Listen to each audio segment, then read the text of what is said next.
कानूनमन्थनं देवकी परमानन्दं कृष्णं वन्दे जगद्गुरुम्। ओम नमो भगवते वासुदेवाय, ओम नमो नारायणाय, ओम श्री कृष्ण परब्रह्म శ్రీ రాధాకృష్ణ బ్రహ్మస్వరూప. ఈరోజు విక్రాల కృష్ణమాచార్య గారి జన్మ చాలా హర్షించదగ్గ విషయం. కారణం ఏంటంటే విక్రాల కృష్ణమాచార్య గారు చాలామంది ఎగురుతూ సత్సంబంధాలు ఆయన చేసేటువంటి సద్భావనాపూర్వకమైనటువంటి సదాచార ప్రవృత్తిని తలపిస్తూ భారతీయ సంస్కృతిలో ఉండబడేటువంటి సనాతన ధర్మ ప్రపంచ అవధూతగా చెప్పబడతారు. కాబట్టి అటువంటి దివ్య భవ్యమైనటువంటి ఈ యొక్క ఆధ్యాత్మిక కేంద్రంలో ఈరోజు రావడం నేను చేసుకునేటువంటి పూర్వజన్మ స్మృతిగా భావిస్తున్నాను. ఎందుకంటే ఎందరో మహాత్ములు ఉంటూ ఉంటారు. ఆ మహాత్ముల యొక్క అడుగుజాడల్లో ఒక రామకృష్ణ పరమహంస కావచ్చు, ఒక మీరాబాయి కావచ్చు, ఒక దుర్గోష్ గారు కావచ్చు, ఒక నరసింహ మెహతా కావచ్చు, ఒక నందయార్ కావచ్చు, ఒక నందలాల్ కావచ్చు, అలా మనకి ఒక అన్నమాచార్య గారు కావచ్చు, ఒక రాఘవన్ లాంటి మహాత్ములు కావచ్చు, అలాగే రమణ మహర్షి లాంటి ఆత్మయోగులు కావచ్చు, అరవింద ఘోష్ లాంటి తత్వవేత్తలు కావచ్చు. ఎంతో మంది మహాత్ముల యొక్క సమ్మేళనంతో, మహాత్ముల యొక్క రాకతో ఈ యొక్క భారతావళి వికసిస్తూ ఉంటూ ఉంటుంది. ఈ భారతావళిలో మనం నిరంతరం కూడా ధ్యాన స్థితిని చెప్పుకోవాలంటే ఒక దక్షిణామూర్తిని ప్రప్రథమంగా తీసుకుంటూ దానికి ప్రప్రథం పరిపూర్ణ కలిగినటువంటి ఆ శ్రీకృష్ణ పరమాత్మని దాని యొక్క భావాలని సమ్మేళనం చేసుకుంటూ, అలాగే పరమయోగమైనటువంటి భావాన్ని పరతత్వంగా, పరతత్వాన్ని పరమ సత్యభావనాకృతమైనటువంటి దివ్య సంబోధనాకృతిగా భావించుకుంటూ నిరంతరం కూడా తత్వం తత్ వివేకపాత్ అని చెప్పేటట్టు ప్రతి తత్వాన్ని వివేకము అంటే లోపల ఉండబడేటువంటి స్థితిని గ్రహించుకుంటూ ఆ గ్రహణలో సంగ్రాహ్యకమైనటువంటి సంవృత్తి భావన కలిగినటువంటి పరమాత్మ తత్వాన్ని గ్రహించుకునే విధంగా జరిగేటువంటి ఒక యోగ ఆత్మతత్వ విచారణి ధ్యానంగా చెప్పబడుతుంది. అష్టాంగాల్లో మనకి మొట్టమొదట యమ నియమ ధ్యానం ఎప్పుడు సిద్ధిస్తుందంటే కూర్చోం. ఒక ధ్యానాన్ని చూడాలనుకుంటే మొట్టమొదట యమ అంటే ధర్మం కావాలి. వాటి ప్రొసీడింగ్ అసలు ఎలా వెళ్ళాలి, ఎటు వెళ్ళాలి, ఎటు వెళ్తే వస్తుంది, ఎలా వెళ్తే వస్తుంది. ఒక మనకి సపోజ్ ఒక కావ్యాన్ని రాయాలంటే తప్ప పరిజ్ఞానం, దానికి ఛందస్సు కావాలి, వ్యాకరణం కావాలి, కల్పం కావాలి, నిరుక్తం కావాలి. ఇవన్నీ కలిపి సమ్మేళనం జరుగుతుంది. సామాన్యమైన వ్యాసం రాయాలంటే సామాన్యమైన జ్ఞానం సరిపోతుంది. అలాగే సంపూర్ణమైనటువంటి ధ్యానస్థితి కావాలంటే యమ అంటే ఏంటి, దాంట్లో ఉన్నటువంటి ఫండమెంటల్ రూట్స్ ఏంటి, వాటిని అనుసరించే విధానం ఏంటి అని తెలుసుకుంటే తర్వాత నియమస్థితికి వెళ్తాం. యమ నియమాలు దాటకుండా ఆసన స్థితి రాదు. ఆసన స్థితి రాకుండా మీకు ప్రాణాయామ ప్రత్యాహారాలు అంటే వాటి విధానం తెలియదు. ఆ రెండు తెలిస్తేనే ధారణ అనేటువంటి శక్తి కలుగుతుంది. ఎప్పుడైతే ధారణ అనేటువంటి శక్తి కలిగిందో అప్పుడు ధ్యాన స్థితిలోకి వెళ్ళడానికి అవకాశం కలుగుతుంది. కూర్చున్నంత మాత్రాన వచ్చేది ధ్యానం కాదు, కేవలం ఆసన సిద్ధి మాత్రం వస్తుంది. నిద్ర వస్తుంది బాగా తలుచుకుంటే. కానీ వీటిని అతీతంగా చెప్పేటువంటి మహదైకమైనటువంటి మహదానందమైనటువంటి స్థితిలో ఎక్కిరాల కృష్ణమాచార్య గారు కావచ్చు, భరద్వాజాచార్య కావచ్చు, దీనికి మాస్టర్ సివిఆర్ గారు కావచ్చు, ఒక అద్భుతంగా దీన్ని ప్రపంచానికి అందించారు. నాకు తెలిసి ప్రపంచం నలుమూలలో కూడా ఆయన ధ్యాన కేంద్రాలు ఉన్నాయి. మీకు 11, 12, 13లో సింహాచలంలో జరిగేటువంటి కేంద్రాల్లో స్పెయిన్ నుంచి వచ్చే వాళ్ళు ఉన్నారు, నేను చూశాను. అలాగే వివిధ దేశాల నుంచి ఒక 13 నుంచి 15 దేశాల వాళ్ళు నేను చూశాను. ఎక్కువ మంది వస్తుంటారు కాబట్టి. కానీ దాన్ని పొందుపరిచేటువంటి విధంగా డైమండ్ని డైరెక్ట్గా నువ్వు వేసుకోలేవు, ఒక బంగారం పొందుపరచాలి. అలాగే ధ్యానం అనేటువంటిది డైమండ్తో సమానం. దాన్ని ఎక్కడ చేయాలి? ఇంద్రియ చేస్తూ వర్తంత ఇది ధారయ. ఇంద్రియాలను విరుద్ధం చేసి ఆ ఇంద్రియాల యొక్క సమ్మేళనాన్ని వర్త ఇది ధారయ పరిమాణం చెందేటట్టు, దాంట్లో ప్రవహించేటట్టు, దాంట్లో నడుచుకునేటట్టు, దాంట్లోనే తన యొక్క ప్రవాహాన్ని సాగించేటట్టు ధారయన్. ఇక్కడ ఏదైతే ఉందో ధారణ అనేటువంటిది అది ధారాపాతంగా సాగినప్పుడు మాత్రమే ధ్యాన స్థితి కలుగుతుందని మహాత్ముల యొక్క ఉవాచ. అందుకే పతంజలి కూడా చెప్పినప్పుడు యోగ చిత్త నివృత్తి, యోగం అనేటువంటిది చిత్త నివృత్తి వల్ల మాత్రమే కలుగుతుందన్నాడు. మైత్రోపనిషత్తులు ఏం చెప్పాడు? చిత్తమేవహి సంసార తత్ ప్రయత్నేన శోధయేత్. మైత్రోపనిషత్తులు చెప్తుంది. మనకి ఉపనిషత్తులు 1180 ఉపనిషత్తులు ఉన్నాయి. అందులో సుమారుగా మనకు వచ్చేటట్లు 1030 ఉపనిషత్తులు ఓన్లీ యజుర్వేదం నుంచి వస్తాయి. ఋగ్వేదం నుంచి 50 ఉపనిషత్తులు, సామవేదం నుంచి 50 ఉపనిషత్తులు, అథర్వవేదం నుంచి 50 ఉపనిషత్తులు రాబడుతున్నాయి. మొత్తం 1180 ఉపనిషత్తుల్లో మైత్రోపనిషత్తు కూడా ఒకటి చెప్పబడుతుంది. దానికి పరిణామం కలిగినటువంటి పవిత్రత చేకూర్చేటువంటి విధానాన్ని, అందుకే చిత్తమేవి సంసారం చెప్పినప్పుడు పతంజలి కూడా మనకి ఈ యొక్క తత్వాన్ని బోధించేటువంటి ఒక పరిమళించేటువంటి పుష్పంగా దానిని లోటస్ అనేటువంటి సిద్ధాంతంగా అరవింద ఘోష మనకు అందించారు. తర్వాత దాన్ని ఆత్మ తత్వ విచారణగా హూయామై అనేటువంటి భావంతో రమణ మహర్షి గారు మనకు అందించారు. అలాగే మనకి వెళ్తుంటే సివి గారు ఆత్మ పరిశోధన అనేటువంటిది సహస్రారాన్ని ఎలా మనం రీచ్ అవ్వాలి అనేటువంటి భావనతో అత్యద్భుతంగా అందించారు. అంటే మనం వెళ్తున్న కొలిది స్థానం ఎప్పుడు వస్తుంది, అసలు ధ్యానం ఎప్పుడు కలుగుతుంది? మూలాధార చక్రాన్ని స్థితం ఏవా, మూలాధార చక్రాన్ని నీకు పరిమళం చెందినప్పుడు మాత్రమే ఒక్కొక్కటి రిలీజ్ అవుతుంది. వితౌట్ మూలాధార చక్రాన్ని వితౌట్ మూలాధార చక్రం రిలీజ్ అవ్వకుండా ఉంటే ఎలా అవుతాయి? మూలాధార చక్రం రిలీజ్ అయినప్పుడు వాడికి కలిగిన జ్ఞానం ఏంటి? ఇది మనం నేర్చుకోవాలి. మూలాధార చక్రం కలిగినప్పుడు వాడికి కలిగినటువంటి జ్ఞానం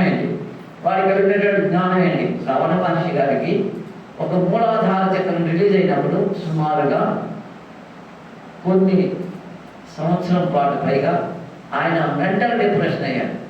ఏమయ్యారండి? మెంటల్ డిప్రెషన్ అయ్యారు. ఆ మూలాధార చక్రం రిలీజ్ అయ్యేటువంటి అంత కష్టమైనటువంటి అర్థమైతే నాకు రిలీజ్ అయిందని చెప్పారు అంటే దాంట్లో సత్యాసత్యాలు మీరే గ్రహించుకోండి. అంతవరకు నేను చెప్పేవాడిని కాదు.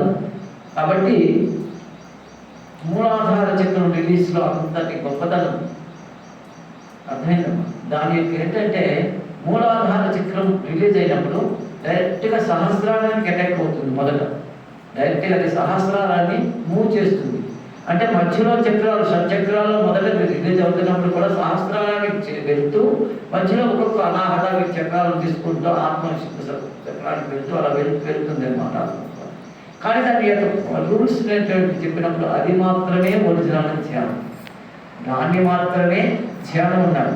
ఇప్పుడు మనం చేస్తున్నది ధ్యానం, అది యోగ ధ్యానం.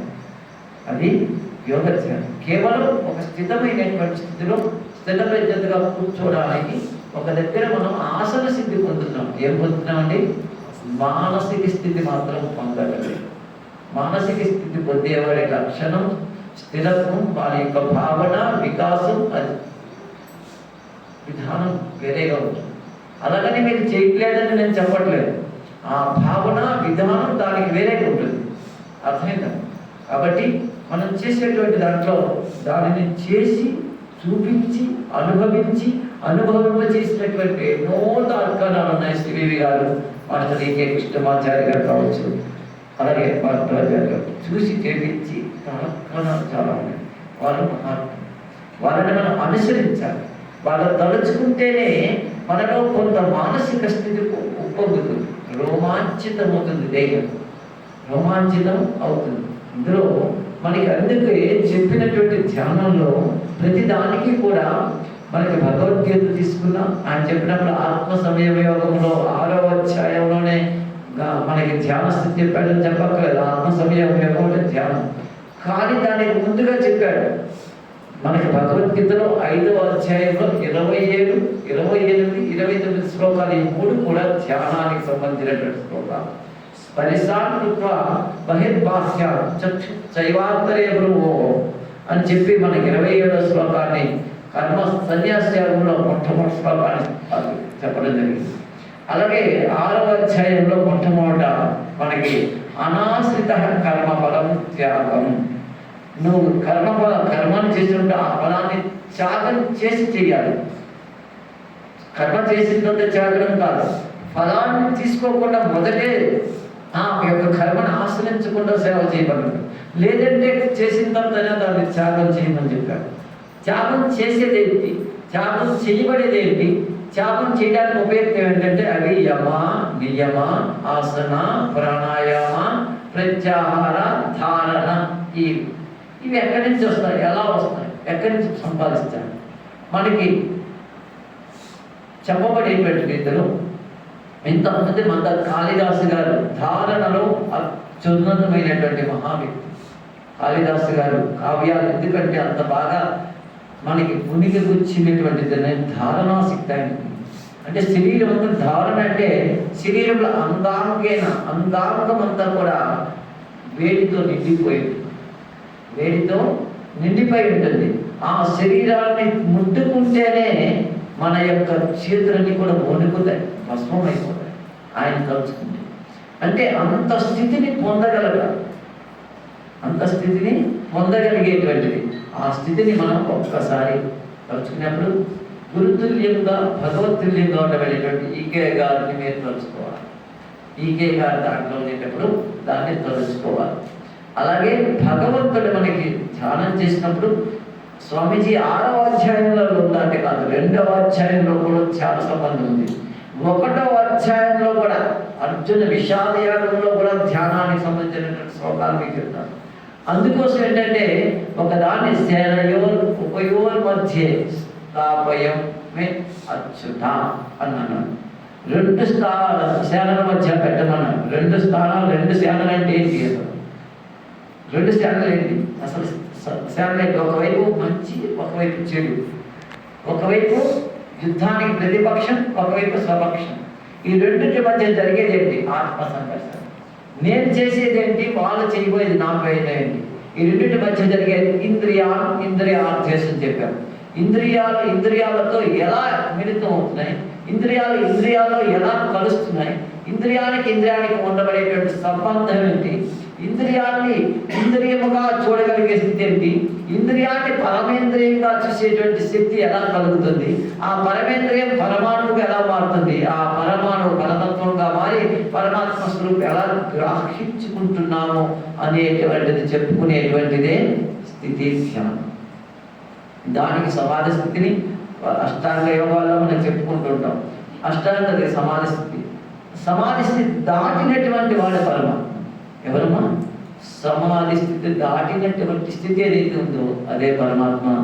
మీలో కలిగినటువంటి మంచి ప్రేమతత్వం, మంచి వికసించేటువంటి ప్రేమతత్వం ఏదైతే ఉందో అది సమాధి ఆవరణస్థానం.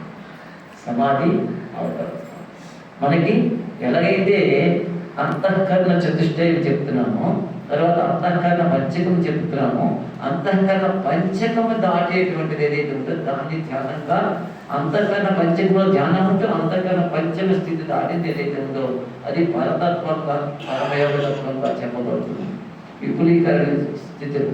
అందుకోసం ఏంటంటే మనం నిరంతరము కూడా పశ్చన్, శృణ్వన్, స్పృశన్, జిఘ్రన్, అస్నన్, గచ్చన్, స్వపన్, శ్వసన్, ప్రలపన్, విసృజన్, గృహణన్, ఉన్మిషన్, నిమిషన్ అపి ఇంద్రియార్థేషు వర్తంత ఇది ధారయన్ బ్రహ్మణ్యాదాయ కర్మాణి సంగం త్యక్త్వా కరోతి యః లిప్యతేన సపాపేన పద్మపత్రం ఇవ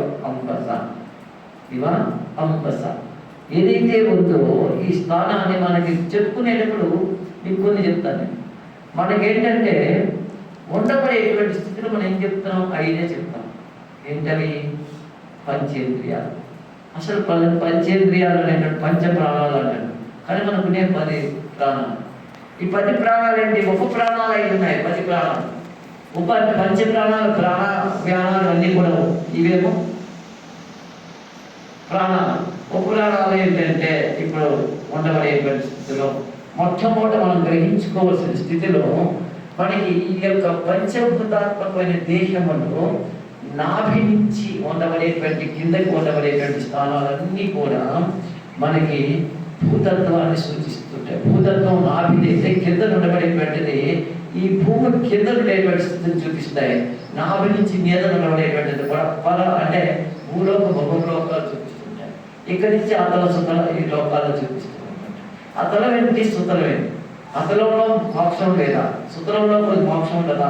అంటే ప్రతి ప్రదేశంలో మోక్షం ఉంటేనే అది భగవతత్వం ఉంటుంది.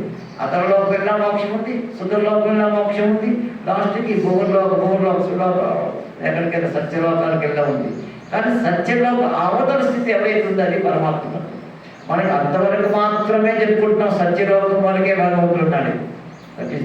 అసలు అది కానే కాదు. సత్యలోక స్థితి దాటింది ఏదైతే ఉందో అది పరమాత్మ. అందుకోసం ఏంటంటే ధ్యానం మనం పరమాత్మని పొందుకునే స్థితిని మనం అనుభవించాలంటే మనం తప్పకుండా గురువులు చెప్పినటువంటి సుహృద్భావాన్ని పొందాలి. గురువులు చెప్పిన భావాన్ని తీసుకోవాలి. గురువు కొంతవరకు చెప్తాడు, దాన్ని దాటుకుంటూ వెళ్ళాలి. పడవ చేసుకోవడం చెప్తాడు, నువ్వు చేసుకోవాలి. నా పరమది రోజు వచ్చి ఇక్కడ ఏమేకొట్టాలి, అక్కడ ఏమేకొట్టాలంటే ఆయన వస్తాడు ఆ రోజు. అది మొదట మనం పరిశోధన చేసుకోవాలి. ఆ పరిశోధన చేసుకుని బయటికి వెళ్ళడం ఉన్నాయి. పడవ చెప్పాయని కూడా గురువే కదా. పడవని బయటికి అక్కడికి ఎలాగో దాన్ని నడపాలని చెప్పాను కూడా గురువే. ప్రతి విద్య నేర్చుకోవాలి. సిద్ధరాచార్య గారు చండాలుడి దగ్గర కూడా ఒక విద్య నేర్చుకున్నారు. అర్థంట కళ్ళు తీసేవాడి దగ్గర కూడా ఒక విద్య నేర్చుకున్నారు. ప్రతి వాళ్ళు కూడా నేర్చుకునేటువంటి వాళ్ళ ప్రపంచంలో ప్రతి దగ్గర ఒక విద్య ఉంటుంది. ప్రతి దగ్గర కూడా ఒక విద్య ఉంటుంది. విద్య లేకుండా వాళ్ళకి అవ్వదు. అర్థమైందా?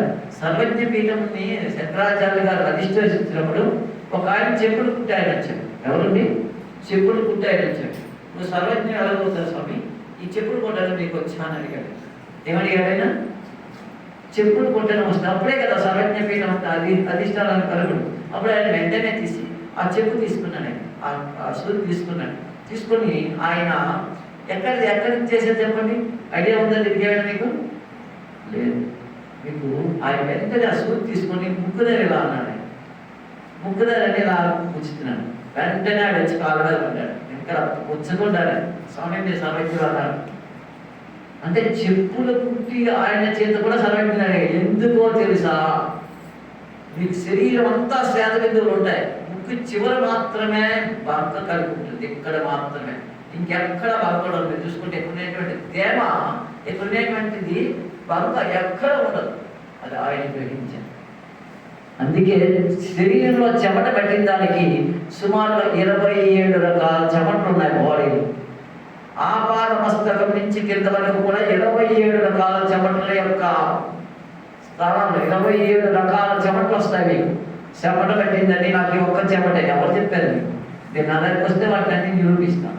27 టైపులు ఉంటాయి మన బాడీలో. ఈ చివరి నుంచి జుట్టులో నుంచి కింద కాలుగోల వరకు వచ్చే చెమటలు 27 రకాలు.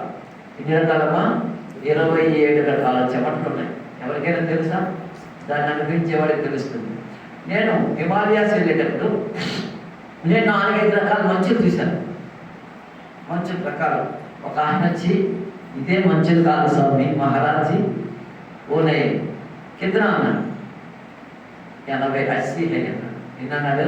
80 రకాల మంచులు ఉన్నాయని చెప్పాడు. నేను ఆశ్చర్యపోయాను. నాకు ఆ హిమాలయాలో తీసుకెళ్ళి సుమారుగా 36 నుంచి 40 దగ్గర చూపించాడు మంచులు తేడా.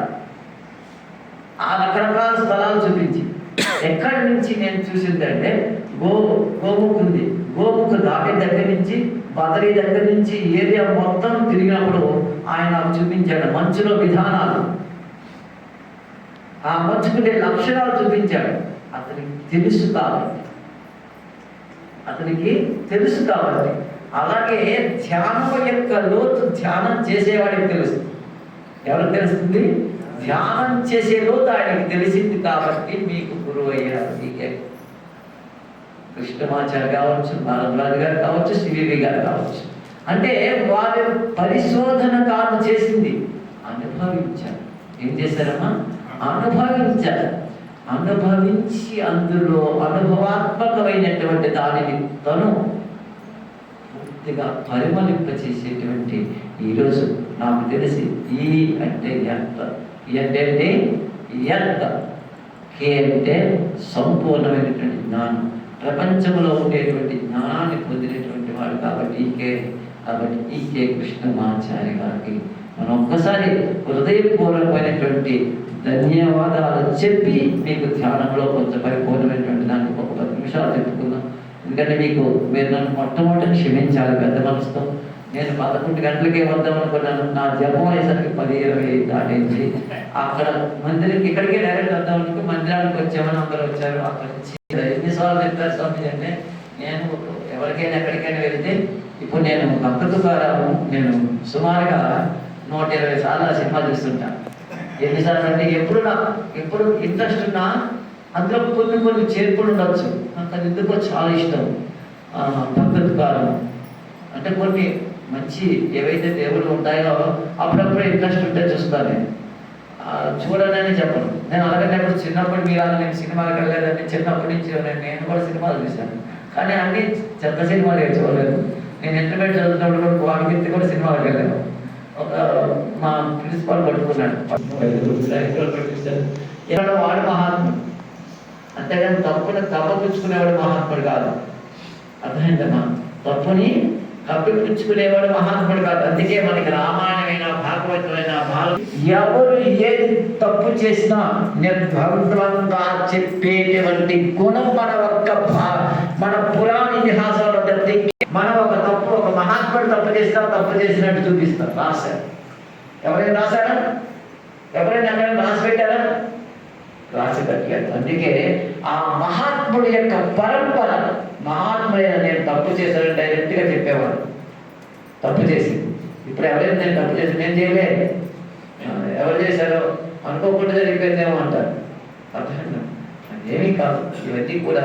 కాబట్టి ఒప్పుకునే స్థితిలోని ఎందుకు పాయింట్ చెప్పారంటే ఒప్పుకోవడంలోనే ధ్యానం, దాంట్లో కూడా ధ్యానం ఉంటుంది. ఇందుకు కలగండు లేదని సందేహము అని చెప్తున్నాడు.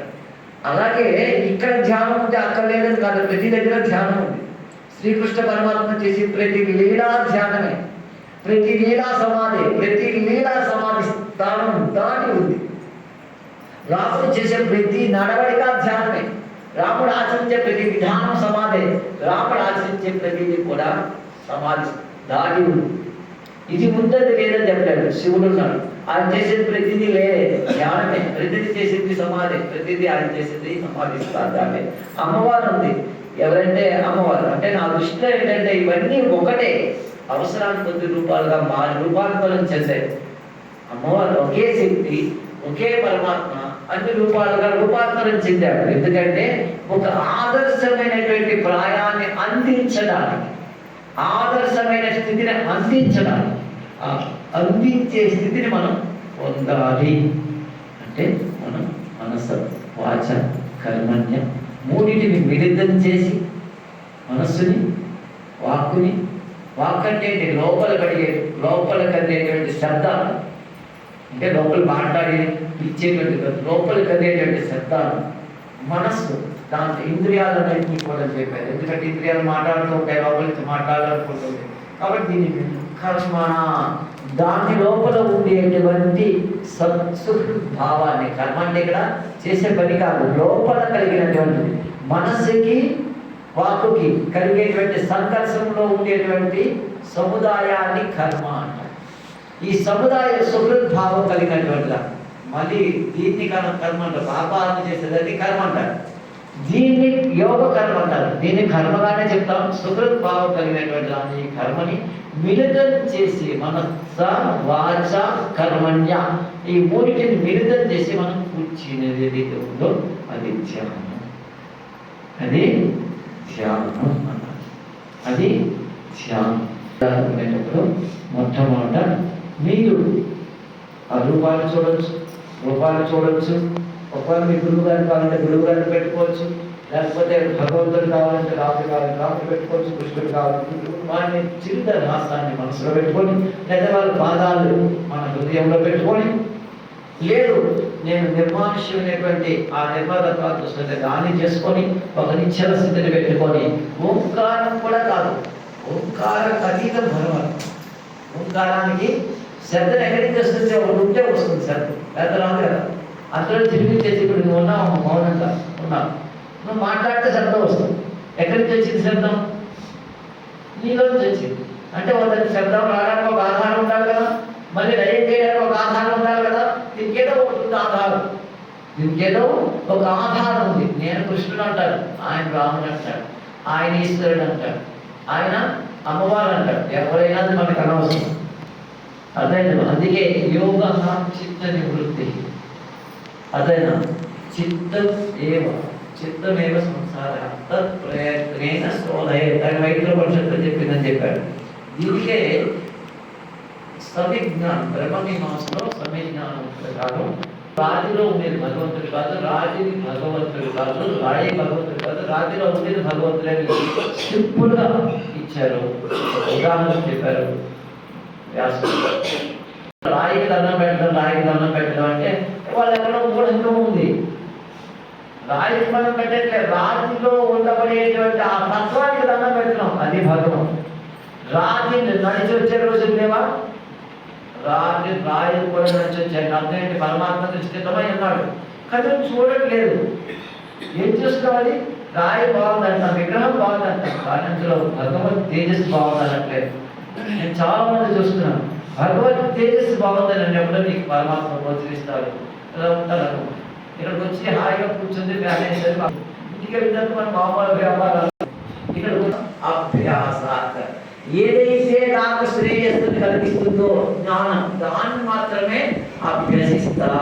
మననం చేసుకుంటా, అన్యాయం చేసుకుంటా, దాన్ని మాత్రమే నేర్చుకుంటా, దాంతో మాత్రమే నేను సంబంధం పెట్టుకుంటా, దానికోసం మాత్రమే నేను వెళ్తా, దాని యొక్క తత్వంలో మాత్రమే నేను విపరీకృతమై ఉంటా అనేటువంటి భావన కలిగినప్పుడు మాత్రమే అది సాధ్యం. అప్పుడు మాత్రమే సాధ్యం అవుతుంది. వాచి చేతికి పెట్టాము, చేతికి పెట్టి ఐదు చూడ రాకపోతే ఉపయోగం ఉంది? కావాలి కదా. వాచి పెట్టిన తర్వాత నిమిషాల పుల్లు ఎంత పని చేస్తుంది, సెకండ్ల పుల్లు ఎంత పని చేస్తుంది, గంటల ముందు ఎంత పని తెలుసుకుంటే దానికి ఉపయోగం. అలాగే గంటల ముందు స్లోగా వెళ్తుంది, నిమిషం ముందు కొంచెం స్పీడ్గా వెళ్తుంది, సెకండ్ ముందు తిరుగుతూనే ఉంటుంది.